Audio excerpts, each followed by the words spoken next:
Assalamualaikum warahmatullahi wabarakatuh. SD 6, semoga semua dalam kondisi sehat ya. Sip.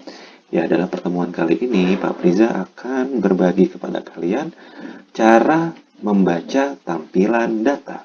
Jika kemarin kalian sudah mempelajari cara mengumpulkan data, maka sekarang kita akan belajar cara membaca hasil pengolahan data atau tampilan data, yakni diagram. Ya, seperti teman-teman lihat di sini ada 3 jenis bentuk diagram yang berbeda. Yang paling kiri ini bentuknya batang, berarti ini adalah diagram batang ya. Yang tengah ini ada diagram garis. Garis ini dihubungkan oleh titik-titik ya, titik-titik yang saling disambungkan membentuk garis. Ya, ini diagram garis. Yang paling kanan ini diagram lingkaran, karena bentuknya lingkaran atau seperti kue pie. Yuk, sekarang kita langsung saja cara membaca diagramnya. Bapak di sini akan langsung memberikan contoh kasus atau contoh soal ya. Pertama-tama di sini diagram batang terlebih dahulu. Diketahui ini adalah sebuah data dari diagram batang nilai ujian Bahasa Indonesia di SD 5 Sekolah Menggapai Bintang. Ya, ketika kalian membaca data, kalian mesti perhatikan terlebih dahulu ada garis atau sumbu yang selalu khas ada pada diagram batang. Ada garis yang mendatar nih ya, garis yang mendatar. Ini namanya sumbu X atau sumbu yang mendatar. Ada yang tegak ke atas, ini namanya sumbu Y ya, atau sumbu yang tegak. Nah, diagram batang pasti memiliki 2 garis sumbu ini. Sumbu X biasanya berisi nilai kelompok angka ya. Misalkan di sini adalah nilai ulangan, jadi kelompok nilai gitu ya. Ada 60, 70 dan seterusnya sampai 100. Sedangkan sumbu Y-nya ini biasanya adalah frekuensi atau banyaknya jumlah data ya. Banyaknya jumlah data ada 1, 2, 3, 4 dan seterusnya sampai 12 di sini. Oke, jadi diagram batang ada sumbu X dan ada sumbu Y. Oke, dalam diagram batang ini kita langsung bisa mengetahui ya berapa banyak siswa yang memiliki nilai tertentu. Ya, contohnya di sini di soal ada pertanyaan berapa banyak siswa yang bernilai 60. Langsung kita lihat saja di sumbu X yang nilai 60 mana. Ini ya, yang nilai 60 ini 60 banyaknya berapa? Kita lihat aja tingginya. Oh, terus kita langsung tempelkan ke sumbu Y. Ini di angka 8 ya. Berarti yang nilainya 60 ada 8 orang ya. Tulis 8 orang.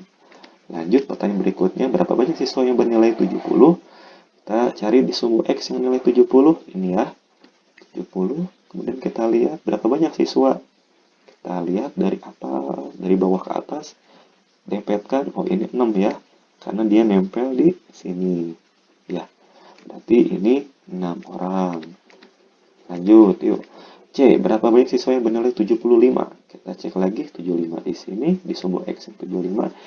Kita lihat, set, ya, tempelkan ke sumbu Y. Oh, ada 10 ya, berarti 10 orang. Pertanyaan berikutnya, D, berapa banyak siswa yang nilainya di bawah 80? Kalau di bawah 80 berarti nilainya ini ya, di bawah 80 itu berarti dari 75 sampai 60 ya. Berarti kita tinggal jumlahkan saja, karena yang ditanya berapa banyak siswa yang nilainya di bawah 80. Berarti nilai 75, nilai 70, dan nilai 60 kita jumlahkan banyak siswanya. Yang 75 tadi sudah terjawab, ada 10 anak, 10 tambah yang nilai 70 ada 6 anak, tambah yang nilai 60 ada 8 anak. Berarti 10 tambah 6, 16 tambah 8, 24 anak ya. Seperti itu. Lanjut. Berapa banyak siswa yang nilainya berada di angka 80 sampai 100? Berarti pertanyaan yang ini kita harus hitung jumlah siswa di rentang ini ya. 80, 85, 90, 95, dan 100. Kita cek yang nilai 80 ada berapa? ada 4 ya, tulis dulu 4 tambah yang nilai 85 ada 2 ya. Lanjut, yang nilai 90 ada 1 ya. 1 tambah nilai 95 ada berapa? Ada 3 ya. 3 tambah nilai 100 ada berapa? 1 ya. Kita langsung jumlahkan. 4 tambah 2, 6 tambah 1, 7 tambah 3, 10 tambah 1, 11 anak ya. Oke, pertanyaan terakhir, nilai mana yang paling banyak didapat oleh kelas tersebut? Nilai yang paling banyak maksudnya yang paling banyak didapatkan di siswa di kelas ini ya. Kita tinggal lihat yang diagramnya paling tinggi ya, ada di angka mana? Di angka 75 nih ya. Nih, karena dia 10 anak yang dapat nilai 75, yang lainnya di bawah 10 anak ya. Berarti nilai paling tinggi paling banyak didapat adalah 75 ya. Diagram garis. Nih, sama seperti diagram batang, diagram garis juga punya sumbu ya. Ada sumbu X, ini sumbu X yang mendatar, ada juga sumbu Y yang tegak ke atas.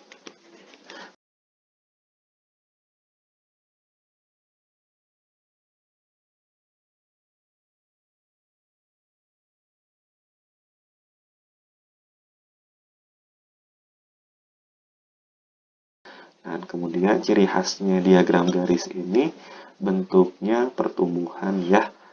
Jadi tumbuh ya, entah tumbuhnya naik ataupun turun. Dalam kasus ini adalah diagram garis pertumbuhan, makanya pasti nilainya selalu naik ya. Gitu. Yuk kita langsung baca. Berapa sentimeter tinggi anak di usia 10 tahun? 10 tahun kita lihat di sumbu X, 10 tingginya kita tempelkan ke sumbu Y 145 ya. Berarti tingginya 145 cm. Kemudian yang B, berapa selisih pertambahan tinggi anak di usia 10 ke 11? 10 ke 11. 10 tadi ini 145 ya. Sedangkan 11 ini tingginya 155.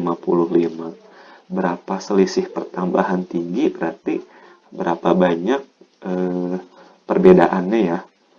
Jadi 155 cm dikurangin 145 cm sama dengan 10 cm. Jadi selisih pertambahan tinggi dari umur 10 ke 11 adalah 10 cm. Yang C, berapa pertambahan tinggi anak dari usia 7 ke 11? Dari usia 7 ke 11. Kita langsung lihat usia 7 itu 120 ya tingginya. Ya. Dan usia 11 tingginya 155. Berarti kita langsung selisihkan saja. Usia 11 tingginya berapa? 155 dikurangi usia saat 7 tahun berapa? 120. Berarti berapa selisihnya? Ya, 35 cm ya. Seperti itu. Dan D, buatkan data tersebut dalam bentuk tabel. Kalian masih ingat kan bentuk tabel ya? Teman-teman sudah mempelajari ya, tabel itu bentuknya ada baris dan kolom. Kita bisa coba bentuk kira-kira seperti ini ya bentuknya. Mungkin kolomnya ada apa aja ya? Ada nomor ya, ada nomor. Kemudian kita lihat kategori datanya apa ya. Di sini ada umur dan juga tinggi badan. Jadi untuk membuat tabel dari sebuah tampilan grafik, kita bisa lihat dulu informasi apa yang ada di sumbu X dan sumbu Y-nya ya. Di sumbu X ada umur, kita tulis umur. Kemudian di kolom berbeda ada tinggi badan ya. Tinggi badan. Umurnya dalam satuannya tahun ya. Hati-hati tulisnya. Siapa tahu di sini abad. Kemudian tinggi badan, sini satuannya cm ya. Jadi sesuaikan saja informasinya dengan yang ada di grafik ya. Oke. Nomor. Nanti kalian bikin yang lebih rapih ya. Dan di sini nomor Umurnya ada berapa aja? Ada 7, 8, 9, 10, 11. Berarti kita bikin aja umurnya ada yang 7. Baris baru 8, baris baru 9, baris baru 10, baris baru 11 ya.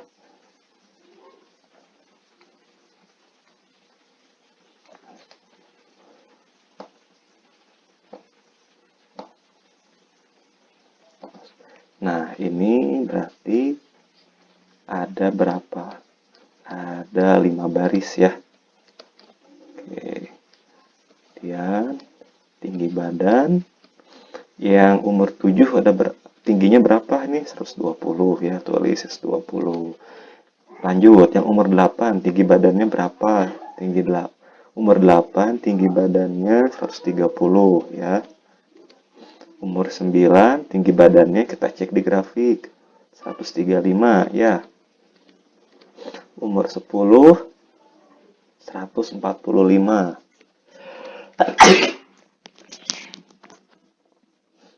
Maaf Bapak bersin. Umur 11 155. Ya, seperti ini ya tampilan tabel dari data diagram garis di atas. Oke, semoga kalian paham. Sekarang kita lanjut yuk ke diagram lingkaran.